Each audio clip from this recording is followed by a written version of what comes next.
Tout pour investir. La place de l'IMO. La place de l'IMO et de l'énergie. Peut-être que vous allez fabriquer votre propre énergie. Écoutez-nous bien. Marie Cœur de Roi est parmi nous. Bonjour chère Marie. Bonjour Lorraine. Et nous sommes avec Fabio Rinaldi, président de Big Matt France. Bonjour Fabio. Bonjour. Au programme de notre émission, on va être vert. J'adore être verte. Ouais, on va parler rénovation, puisqu'on en parle assez peu dans le débat public, mais on en parle beaucoup sur BFM Business, ça tombe très bien. Avant de démarrer, parce qu'on va parler aussi des énergies alternatives, puisque c'est un peu le but de votre présence ici, sur ce marché global de la rénovation, il se porte comment ce marché? Parce que entre le besoin des Français de payer moins cher leurs factures d'électricité et les obligations de rénovation énergétique dans le parc locatif, clairement, on en est où aujourd'hui? Est-ce que les Français rénovent? Est-ce qu'ils ont toujours autant envie, plus envie, moins envie? Ça en est où là? Alors les Français rénovent, effectivement. On est sur un marché de la rénovation qui est globalement légèrement positif, entre 0 et plus 2%. Donc on va se dire, c'est plutôt bien. Maintenant, ça ne compense pas, et dans le panorama économique global, ça ne compense pas l'ensemble de la baisse de l'activité de la construction. Donc oui, il y a plutôt une envie sur la rénovation, un accent sur la rénovation énergétique depuis quelques années, notamment depuis 2 ans, depuis l'augmentation, la flambée des prix de l'énergie. Ouais. Maintenant, les Français savent plus non plus toujours où aller. Est-ce que je vais sur ma prime rénov'? Est-ce que j'ai droit à des aides? On est sur des dispositifs qui évoluent beaucoup et le contexte récent fait encore... Vous me disiez, alors, hors antenne, on discutait tous les deux, combien il y a eu de modifications entre l'histoire de DPE, de ma prime rénov', des subventions, tout ça? Il y en a eu combien là ces dernières années? Alors ma prime rénov', c'est 12 modifications en 4 ans. Donc imaginez-vous, vous voulez faire la rénovation de votre bien, vous ne savez, à un moment, à un instant T, vous avez un besoin, vous avez des droits, mais le côté lenteur administrative et puis complexité du dispositif, et puis ce dispositif change. C'est ce qu'on a vécu en début d'année 2024. Ouais. On a vu, le gouvernement a vu une chute de 40% des dossiers. Tout de suite, on a dit, allez, il faut maintenant ouvrir beaucoup plus. Donc ça, l'instabilité, quoi qu'il en soit, sur ce domaine en particulier, c'est très mauvais pour le consommateur français. Vous nous rappelez ce que fait Big Matt? Alors Big Matt, c'est une coopérative, donc leader européen dans la distribution des matériaux de construction. Donc on est en plein cœur du sujet. Ouais, on est en plein cœur du sujet. Et vous nous disiez justement que, en réalité, la rénovation, qui est légèrement positive ou au moins stable, elle compense aussi l'effondrement du marché de la construction.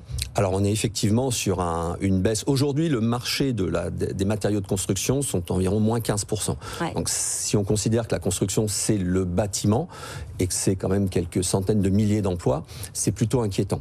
Voilà, donc moins 15%. Et puis si on regarde les perspectives de logements autorisés, logements commencés, des ventes, nous sommes entre moins 20 ou moins 40%. Donc c'est vraiment préoccupant. Et ce qui est d'autant plus préoccupant, c'est que jusqu'à présent, il n'y a pas eu d'annonce où ce sujet n'a pas été réellement pris au sérieux. Et puis avec les changements récents dans les perspectives ou dans les programmes, quel que soit le parti, le sujet n'a pas du tout évoqué.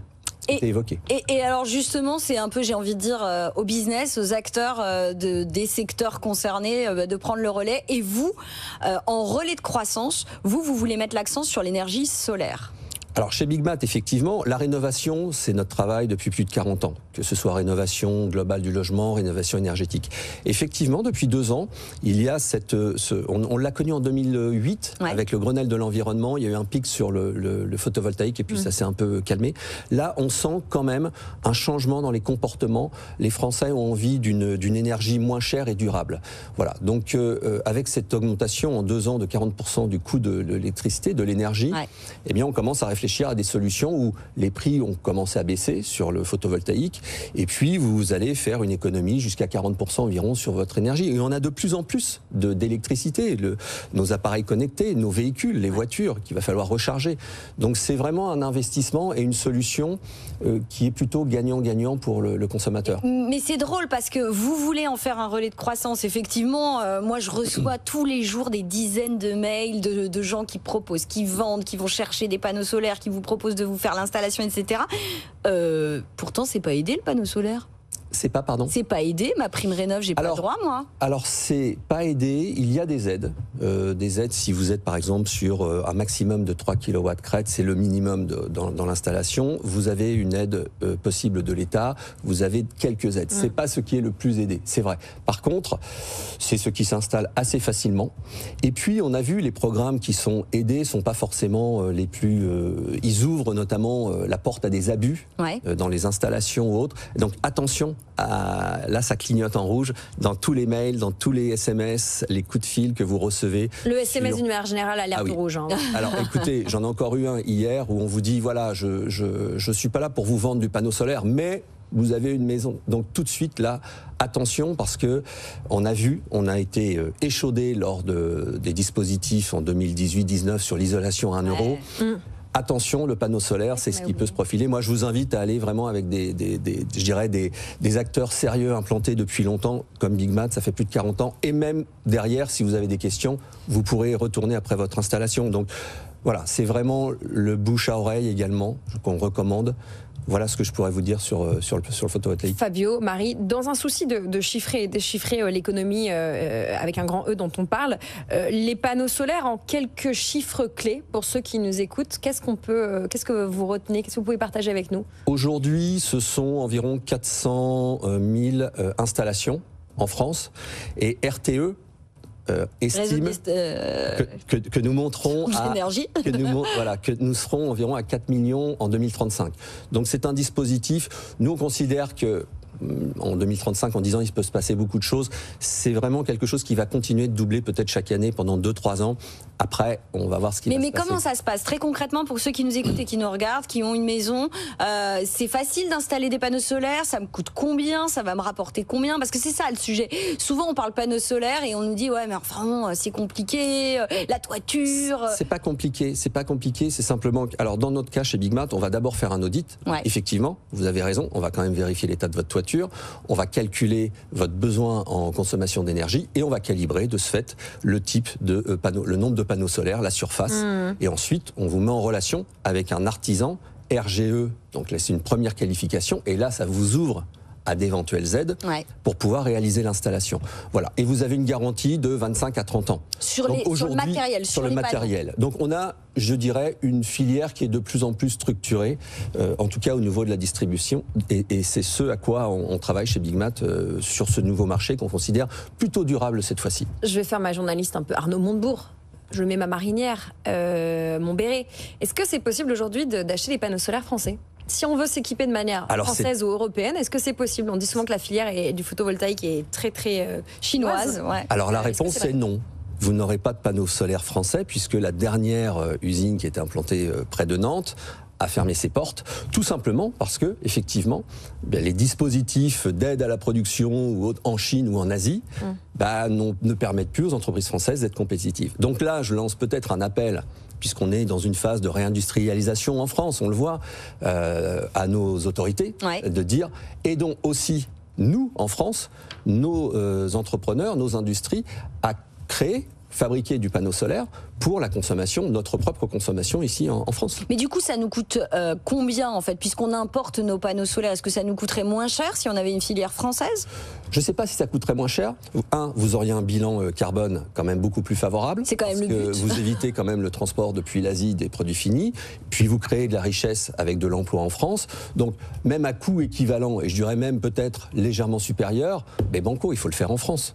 Voilà. Oui, mais pourquoi on est aussi chauvin sur par exemple la voiture? On veut une voiture électrique française et on n'applique pas ça à un des dispositifs du verdissement de notre pays. C'est un paradoxe quand même intéressant. Alors peut-être que ça va venir, on ne parle pas de la réindustrialisation depuis très longtemps. Les fabriques de bornes électriques, tous ces produits-là, c'est très récent, ça a 1 an et demi. Donc j'espère que le panneau solaire va être dans les radars des prochains gouvernements, en tout cas. Moi j'ai une question à vous poser, alors c'est mon prisme d'habitante d'une grande ville. On parle énormément évidemment des panneaux solaires et de la facilité que ça a, même si évidemment il faut un audit pour voir la structure de votre toiture. Mais maintenant il y a des nouveaux acteurs qui sortent le plug and play, on en a parlé à l'antenne, une espèce de panneau qu'on peut brancher soi-même, on a besoin quasiment de personne pour le faire, donc ça facilite l'installation de panneaux solaires dans des endroits où ce serait peut-être pas forcément facile de les installer sur la toiture. Je pense aussi au collectif. À quel moment ça va pouvoir se développer? Est-ce qu'un jour, on va pouvoir installer sur les façades des immeubles? Est-ce que vous réfléchissez à comment finalement démocratiser, mais vraiment à l'extrême, le panneau solaire?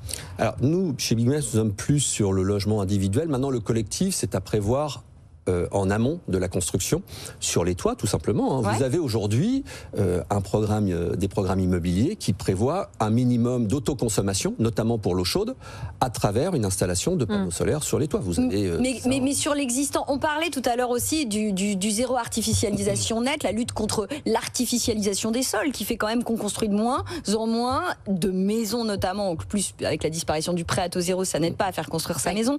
Est-ce que finalement le relais de croissance, il ne serait pas aussi pour trouver une solution technique et urbanistique pour installer du photovoltaïque dans nos grandes villes? C'est effectivement, vous avez raison, c'est une autre piste qui n'a pas encore été étudiée aujourd'hui, mais qui mérite réflexion, notamment avec les promoteurs immobiliers ou les bailleurs sociaux.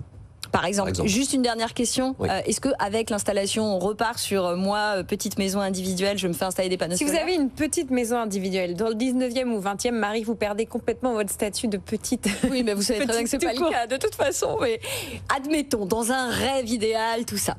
Est-ce que je peux finir, grâce aux panneaux solaires, à une très bonne installation, à ne plus avoir à dépenser le moindre euro et à produire ma consommation en énergie totalement? Alors, non seulement vous pouvez produire votre consommation, mais vous pouvez aussi revendre votre surplus de consommation. Donc aujourd'hui, vous avez un bilan qui peut être plus que positif. Donc c'est un investissement qui est sur plusieurs années, mais au bout de 8 ou 10 ans, ça vous coûte presque plus rien, et en plus vous pouvez revendre votre énergie. Donc ça peut me rapporter de l'argent. Donc c'est plutôt un investissement intéressant. Mais moi j'ai une dernière question toute bête, pardon de faire un peu mal à Michu, mais on sort d'un printemps quand même très très pluvieux, en tout cas du côté de Paris, pardon pour nos auditeurs qui bénéficient de plus d'ensoleillement. Est-ce que ce que vous venez de dire est applicable et le cas là dans le temps, la météo, pour ne pas parler de climat déréglé, de météo capricieuse qu'on a eu ces dernières semaines, ces derniers mois? Absolument. Alors lorsque nous réalisons une étude chez Bigmat, on réalise en fonction aussi de l'ensoleillement. Donc évidemment, dans la région sud, vous aurez un meilleur ensoleillement et une meilleure production d'énergie que dans le nord, mais vous avez tout intérêt aussi à mettre du panneau solaire dans le nord. Il y a un très gros programme d'ailleurs de fermes solaires, je crois, en Finlande. Ouais, pour vous donner une petite idée. Donc entre la Finlande et l'île, je pense qu'on peut en mettre. C'est simplement le rendement qui sera peut-être un peu meilleur dans le sud que dans le nord. Voilà. Auditeurs lillois, lensois ou tout simplement du nord. Voilà. Merci beaucoup Fabio Rinaldi pour cette expertise partagée, président de Bigmat France. Merci Marie-Cœur de Roy. Cette question de faut-il des aides pour finalement passer le cap de produire sa propre énergie solaire ou autre, ou photovoltaïque. Cette question aussi à un moment où peut-être que pas mal d'aides peuvent disparaître dans ce contexte politique incertain.